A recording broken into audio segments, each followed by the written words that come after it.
Assalamualaikum warahmatullahi wabarakatuh. Perkenalkan, nama saya Elsa Safitri dengan NIM 2002211000045 dari kelas akuntansi A. Di sini saya akan menjelaskan mengenai ketentuan hibah, waris, dan wakaf atau tabarruk. Yang pertama, saya akan menjelaskan mengenai hibah. Pengertian dari hibah. Hibah secara sederhana adalah hadiah, namun secara bahasa berarti pemberian secara sukarela kepada orang lain. Jadi, hibah adalah pemberian suatu benda secara sukarela dan tanpa imbalan dari seseorang kepada orang lain yang masih hidup untuk dimiliki. Selanjutnya, yaitu syarat-syarat hibah. Syarat hibah ada 3. Yang pertama yaitu ijab, pernyataan tentang pemberian tersebut dari pihak yang memberikan. Lalu yang kedua ada qabul, pernyataan dari pihak yang menerima pemberian hibah itu.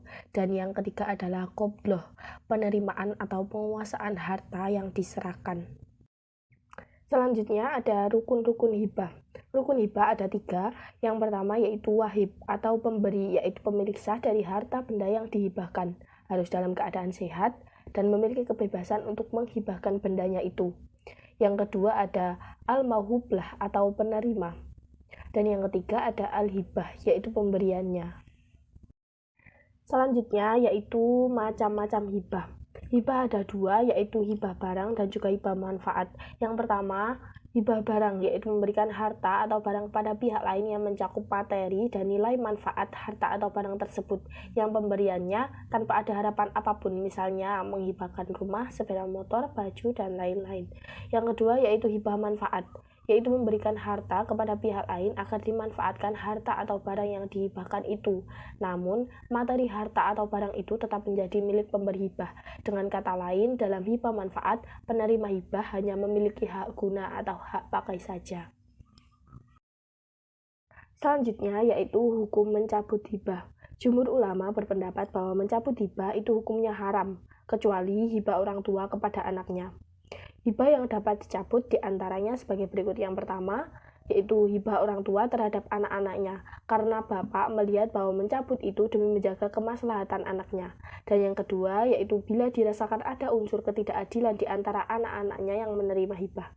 Dan yang ketiga, yaitu apabila dengan adanya hibah itu ada kemungkinan menimbulkan iri hati dan fitnah dari pihak lain.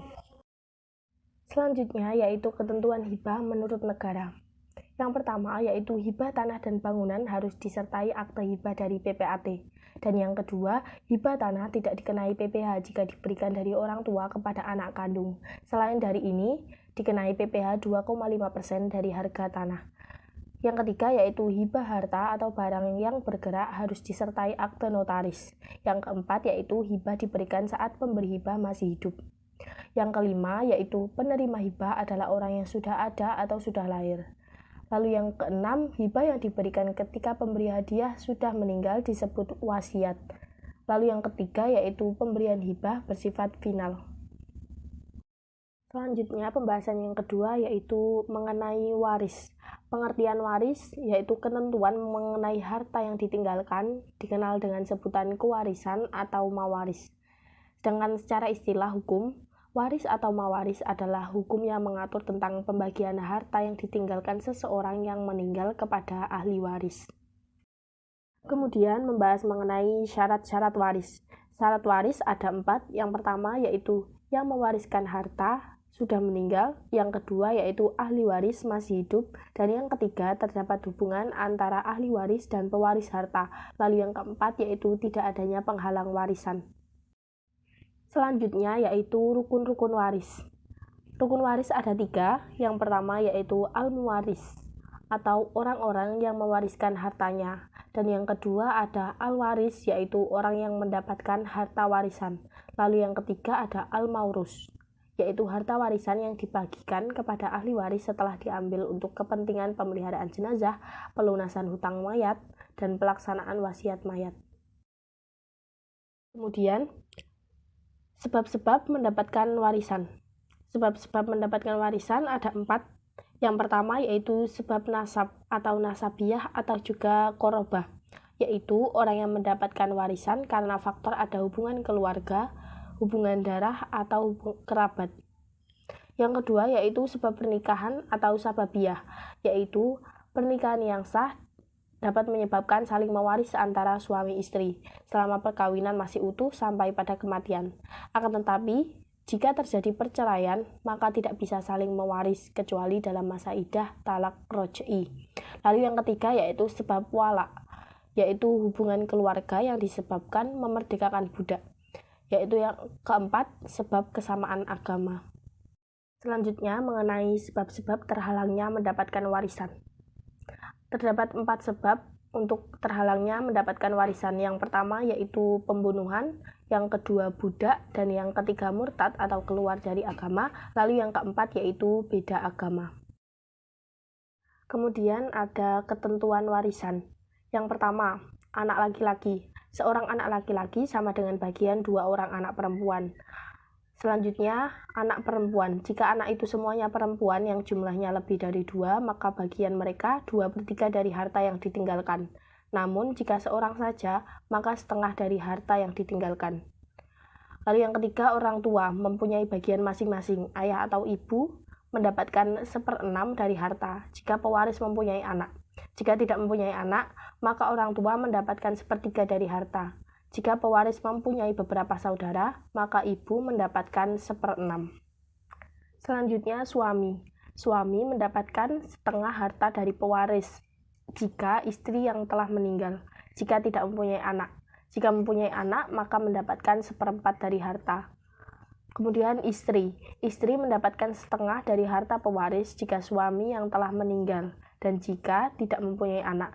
Jika mempunyai anak, maka mendapatkan 1/4 dari harta. Kemudian jika pewaris tidak meninggalkan ayah dan anak, tetapi mempunyai saudara seibu, laki-laki ataupun perempuan, maka saudara tersebut mendapatkan 1/6 dari harta. Tetapi jika saudara seibu lebih dari seorang, maka mereka bersama-sama dalam bagian 1/3. Kemudian kalalah, atau pewaris tidak mempunyai anak dan ayah. Jika kalalah yang mempunyai saudara perempuan, maka bagiannya setengah dari harta yang ditinggalkan, dan saudara laki-laki mewarisi seluruh harta saudara perempuan. Tetapi, jika saudara perempuan itu 2 orang, maka bagian keduanya 2/3 dari harta yang ditinggalkan. Dan jika mereka saudara laki-laki dan perempuan, maka bagian saudara laki-laki adalah bagian dari saudara 2 perempuan. Pembahasan selanjutnya yaitu mengenai wakaf atau tabarruk. Pengertian wakaf sendiri. Wakaf menurut bahasa berarti menahan, sedangkan menurut istilah, wakaf yaitu memberikan suatu benda atau harta yang dapat diambil manfaatnya untuk digunakan bagi kepentingan masyarakat menuju keridhaan Allah. Hukum wakaf adalah sunnah atau sama dengan amal jariah. Selanjutnya yaitu rukun wakaf. Rukun wakaf ada 4. Yang pertama yaitu wakif atau pihak yang mewakafkan harta benda miliknya. Yang kedua ada mauquf, harta atau barang yang diwakafkan. Misalnya Al-Quran, tanah, dan lain-lain. Yang ketiga ada mauquf alaih atau orang yang menerima wakaf. Muayyan dan ghairu muayyan. Lalu yang keempat ada sighot, isi ucapan atau pernyataan wakif untuk mewakafkan hartanya. Kemudian ada syarat-syarat wakaf. Yang pertama yaitu orang yang memberikan wakaf berhak atas perbuatan itu dan atas dasar kehendaknya sendiri. Yang kedua yaitu orang yang menerima wakaf jelas, baik berupa organisasi ataupun perorangan. Yang ketiga yaitu barang yang diwakafkan berwujud nyata pada saat diserahkan. Dan yang keempat, jelas ikrarnya dan penyerahannya. Lebih baik tertulis dalam akte notaris sehingga jelas dan tidak akan menimbulkan masalah dari pihak keluarga yang memberikan wakaf. Kemudian ada jenis-jenis wakaf. Jenis wakaf yang pertama yaitu berdasarkan peruntukan. Ada 2 yaitu wakaf ahli dan wakaf khairi. Wakaf ahli yaitu wakaf yang ditujukan kepada orang-orang tertentu, dan wakaf khairi yaitu wakaf yang ditujukan untuk kepentingan agama atau masyarakat umum. Yang kedua berdasarkan jenis harta. Ada 3, yang pertama yaitu benda tidak bergerak, benda bergerak, dan wakaf tunai. Benda tidak bergerak contohnya tanah, bangunan, dan rumah. Benda bergerak contohnya kendaraan, mesin, dan surat berharga. Lalu wakaf tunai contohnya seperti uang. Jenis wakaf yang ketiga yaitu berdasarkan waktu.